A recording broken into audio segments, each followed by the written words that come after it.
Good morning, barely. This is Mary Berger with Computer Diva, and I'm going to talk to you today about how malware and viruses actually get onto your computer.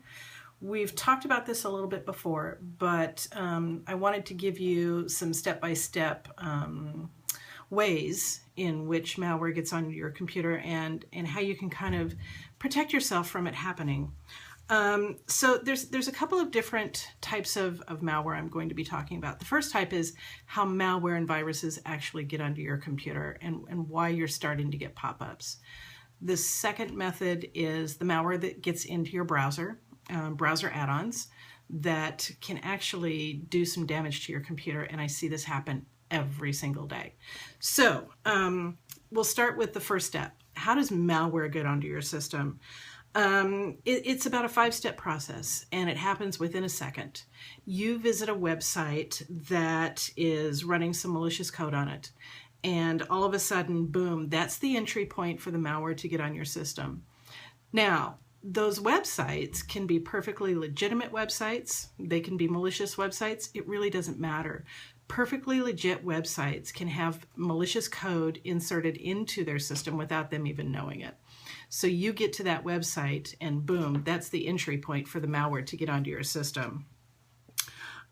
So then usually what happens is once that malicious code is put onto your system, you are then redirected to a different website. That website is operated by the people who created the malware, and it is designed to almost look exactly like the website you were trying to go to, only now you've been redirected. And how do you know if you've been redirected? Simple. You look up into your web browser's address bar at the top, or on Windows 8, on the Internet Explorer app, it's down at the bottom. The address bar is down at the bottom.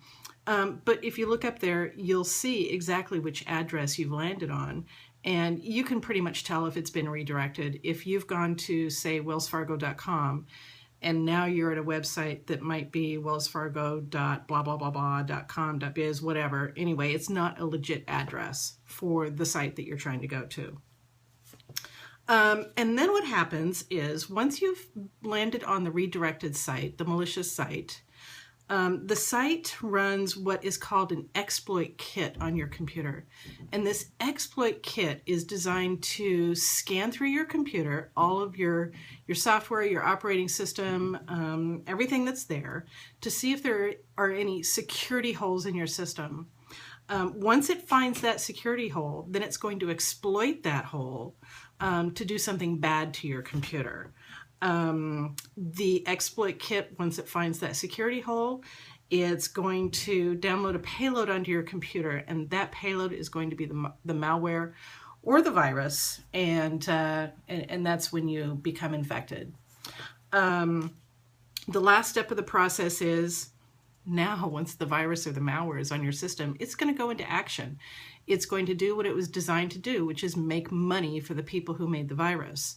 They don't care how they make the money, whether it be holding your computer for ransom, whether it be, giving you a pop-up on the screen that says, oh, you have, 5 gazillion viruses, call this 1-800 number, and for a fee, we will clean up your computer. Well, at this point, you really don't have a virus. The only thing you have on your screen is a pop-up saying that you have a virus and you need to call this number. So those are the 5 steps on how the viruses and the malware actually get on your system. So the other topic I wanted to talk about was, how does your browser get infected? Now, I see this a whole lot more than what I just described to you. Your browsers can easily become infected.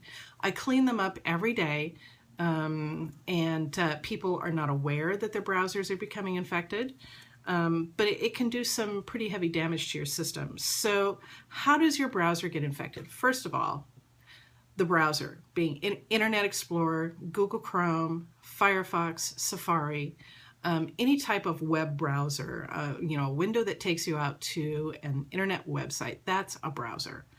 So the most common way that the browser gets infected is by malicious script that is running on the website that you go to. These malicious scripts will sometimes add what is called plugins or add-ons into your browser. And those are designed to track where you're going on the internet, gather data from you. They could be designed to go out and get personal data from your computer. They can do a whole host of things, but once those add-ons get into your system, they will execute themselves and either start gathering data or track where you're going. It's important to note here that there's two different types of websites that can get infected with this malicious code that puts the browser add-on into your system. Obviously, malicious websites. They're set up and designed to actually put this script onto your system and run some malicious code. Perfectly legit websites can also be infected with malicious code. There may be a security hole in the website itself that allows the attacker to get their script inserted into the website, and the minute you hit that website, boom, it's going to put something into your browser. So it's important to note that it could be a perfectly legit site that is doing this to your computer. Browser redirects, I talked about that a minute ago, but browser redirects can also affect, obviously, your browser. They will redirect you to a site that will then install some sort of browser add-on into your system, whether it be, like I said, tracking where you're going, or actually installing a virus onto your system. One of the most important things I want everybody to be aware of is that you can actually be the person who's infecting your browser. Anytime you update software on your system or you download and install software, for instance, you are doing a Java update on your system, and one of the windows in the Java install specifically tells you that they are going to add software onto your system. One of the most common things it will add is the Ask toolbar. You have the option of opting out of that by unchecking the box indicating you do not want that installed. Most people, though, just when they go through the install process, they just click on next, next, next, next, finish, and they don't read the screens, and then your browser becomes infected, and it's you who have done it because you haven't paid attention to the screens. So with all of that said, how do you protect yourself from all of this stuff happening? I want to talk about internet security software for a minute. There's a lot of different brands and flavors of internet security software. My adage is, you get what you pay for. So if you're installing the free antivirus or internet security software packages onto your system, you're going to get what you pay for. You paid nothing. So you're really getting minimal protection. If you were to opt for a paid version of that software, you'd get a whole lot more protection. However, there are a couple of brands and flavors of internet security software that I highly recommend. The first one would be Kaspersky Internet Security. That's Kaspersky.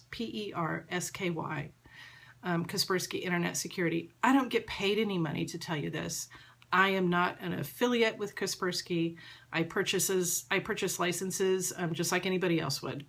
So I don't profit from telling you to use this package, but in my opinion, it's one of the strongest out there. Another one that I would recommend would be Trend Micro. They do an excellent job of protecting your computer, and I've got a couple of computers in my office. I think the one back there in the corner there is running Trend Micro.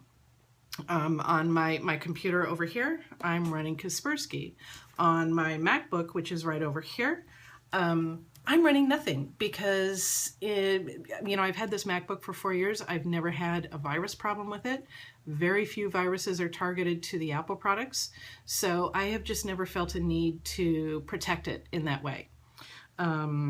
So the other thing I would caution you against is your internet provider, usually the Comcast, CenturyLink, that's prevalent here where I live. In other parts of the country, it may be Time Warner or whatever you have, whether it's a cable provider or DSL. They usually will offer you free antivirus protection, and usually coming in the form of Norton. Norton is a good product. I have nothing against Norton, but I really feel that you do get what you pay for, and free is free. I would prefer to see people go with something a little bit stronger. So that's my rant about antivirus software and internet security software. Make sure you pay for a strong package. Don't go for the free ones. The next thing you do is keep all of your software updated, your operating system, your Java, your Adobe products, everything that you've got on your system, keep as up to date as possible. Anytime there are updates, install them, but watch those install screens and make sure you are not adding any additional software that you don't want on your system. And then number 3, like I said, be aware of what you're installing. Watch those install screens, make sure you're not adding something that you don't need. So with all of that said, you all know where to reach me, and my contact information will be on the screen below. And thank you so much for listening to what I have to say. And this is probably not the last thing I'm going to say about viruses or malware, because it's prevalent out there, it's doing a lot of damage, and you need to be protected. So I will continue making these videos, giving you more and more information to enable you to protect yourself and become proactive on your protection. So have a great day, everyone. Thank you so much for watching my video. Bye now.